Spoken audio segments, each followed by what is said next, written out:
Le 6-9. Listen anywhere.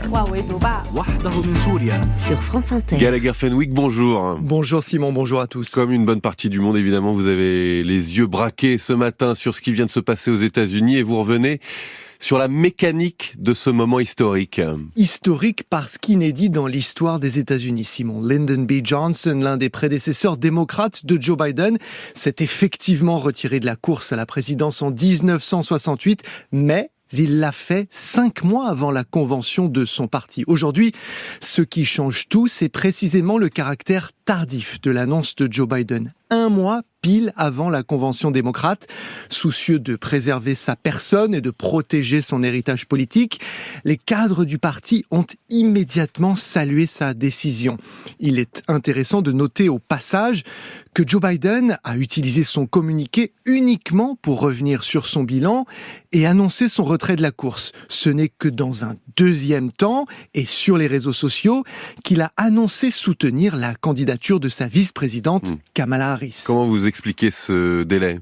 Cette interrogation, Simon, sera certainement au cœur de la toute nouvelle campagne qui vient de commencer aux États-Unis du côté des démocrates. À de nombreuses reprises, Joe Biden a expliqué combien il souhaitait personnellement finir le travail amorcé. Il a également martelé qu'il savait comment battre Donald Trump puisqu'il l'a déjà fait en 2020. Mais pour un président qui, du fait de son âge avancé, s'était présenté comme un président de transition, je cite, ses explications risquent de ne pas convaincre entièrement. La vérité est sans doute à chercher du côté de la relation qu'il entretient avec Kamala Harris depuis 3 ans. Il a confié à sa vice-présidente, entre autres, l'épineux dossier de la frontière avec le Mexique et de l'immigration clandestine. Si elle n'a pas démérité, elle est également loin d'avoir brillé ou marqué des points significatifs sur ce front. C'est d'ailleurs l'un des thèmes phares de la campagne menée jusqu'ici par Donald Trump.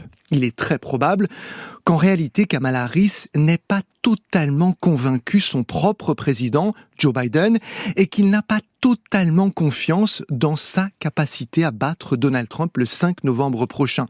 Pour cette raison, Joe Biden se serait donc senti obligé de rempiler et ainsi de trahir la promesse du mandat unique. Mais, face au poids des années qu'il ne peut plus cacher et à la pression d'un parti auquel il ne pouvait plus résister, Joe Biden se retire de la course, il jette désormais son poids derrière Kamala Harris. Et il en fait donc la candidate du Parti démocrate ? Selon toute vraisemblance, oui, Simon, mais attention à ne pas être trop définitif sur ce point, comme sur tant d'autres dans cette campagne. Ce bouleversement plonge le Parti démocrate dans des eaux troubles et largement inexplorées.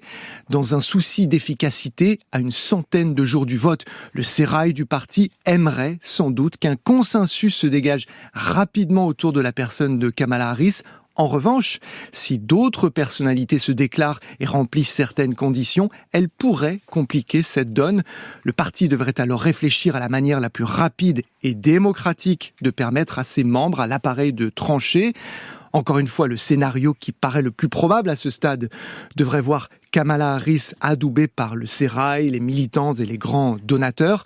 Avant cela, celle qui vient d'être projetée sous les feux de la rampe va devoir se présenter aux nombreux Américains qui ne la connaissent pas bien encore. Le reste du monde, lui aussi, s'interroge soudainement sur la personnalité, les convictions et surtout sur les orientations en matière de politique étrangère de celle qui va peut-être porter les couleurs démocrates lors de l'élection présidentielle américaine le 5 novembre prochain.